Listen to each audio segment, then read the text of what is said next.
देखिए, केंद्रीय ऊर्जा मंत्री जी से मेरी कल काफ़ी लंबी चर्चा हुई और उस चर्चा में हमने जो शानन विद्युत प्रोजेक्ट है जिसकी लीज ख़त्म हो रही है, उस लीज के संदर्भ में हमने उनसे बात की और कहा कि इसकी लीज ख़त्म हो रही है। ये शानन विद्युत प्रोजेक्ट अब हिमाचल प्रदेश सरकार को मिलना चाहिए, हिमाचल प्रदेश जनता का उस पर अधिकार है।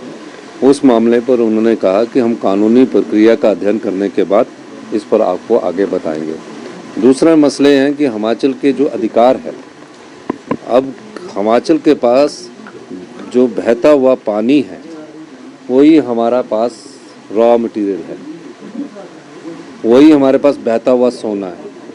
हमने कहा कि एनटीपीसी, एनएचपीसी और एसजेवीएनएल उस समय हालात ऐसे थे कि प्रोजेक्ट लगाते थे हम और हमें 12% फ्री पावर रॉयल्टी के तौर पर देते थे।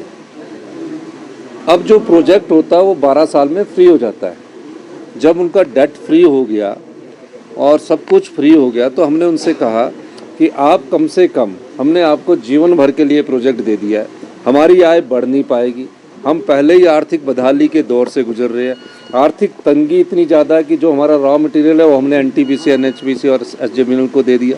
तो आप उसमें हमारी रॉयल्टी का जो शेयर है वो 30% बढ़ाइए, 50% बढ़ाइए, क्योंकि आप डेट फ्री हो गया। उन्होंने कहा कि उस पर भी हम विचार करेंगे। तीसरा हमने कहा कि कुछ प्रोजेक्ट्स है, हमारे पास कुछ प्रोजेक्ट्स है, हम ये नहीं कह सकते कि इन्वेस्टमेंट के मामले पर हम राज्य के इंटरेस्ट को बेच दें। पिछली सरकार ने जो एमओयू साइन किए हैं उसमें जो हमको फ्री पावर की रॉयल्टी मिलनी है वो 12 साल तक उन्होंने डेफर कर दिया है और हमने उनको लाइफ लॉन्ग प्रोजेक्ट दे दिया है। हमने कहा कि हम खुद बनाएंगे, हम खुद बना सकते हैं, हम अपने लोगों को कब तक कर्जे के बोझ के तले दब सकते हैं, उसके संदर्भ में हमने उनसे बात की है। और मेरा ये मानना है कि हमारी सरकार गंभीरता से विचार कर रही है कि और प्रोजेक्ट हम तभी आगे देंगे जहां हमारे को फ्री रॉयल्टी की परसेंटेज ज़्यादा मिलेगी और जिससे हमारी आय होगी। इस दृष्टिकोण से मैंने उनसे बात की है।